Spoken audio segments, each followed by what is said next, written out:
নমস্কার। পিএসসি দুর্নীতিমুক্ত মঞ্চের দীর্ঘদিনের লড়াইয়ের ফলে পাবলিক সার্ভিস কমিশন ওয়েস্ট বেঙ্গলের পক্ষ থেকে ফুড এসআই নোটিফিকেশন হয়েছিল।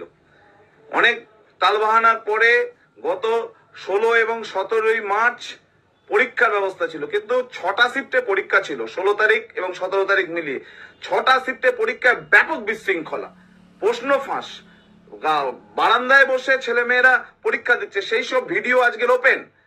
এবং আমরা প্রথমে যেটা ভেবেছিলাম যে পরীক্ষাটা শেষ হয়ে যাক, তারপরে কোনো আন্দোলনের কল করব। কাল রাত্রেই আমাদের পিএসসি দুর্নীতিমুক্ত মঞ্চের পক্ষ থেকে ঘোষণা করি আগামী 20 তারিখ বুধবার পিএসসি অফিস ঘেরাও হবে বেলা 12টায়।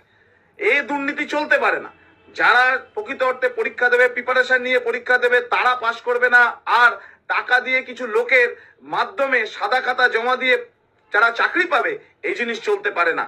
আমি সমস্ত চাকরি প্রার্থীদের অনুরোধ করব, আগামী 20 তারিখ বেলা 12টায় পিএসসি অফিসের সামনে আসো। এই দুর্নীতির প্রতিবাদ আমাদের করতে হবে, রাস্তার লড়াই করব, যদি প্রয়োজন হয় আদালতের লড়াই করব। পিএসসি দুর্নীতি মুক্ত মঞ্চ সারাক্ষণ চাকরি প্রার্থীদের সঙ্গে ধারাবাহিক লড়াই করবে, এর কোনো বিকল্প হতে পারে না।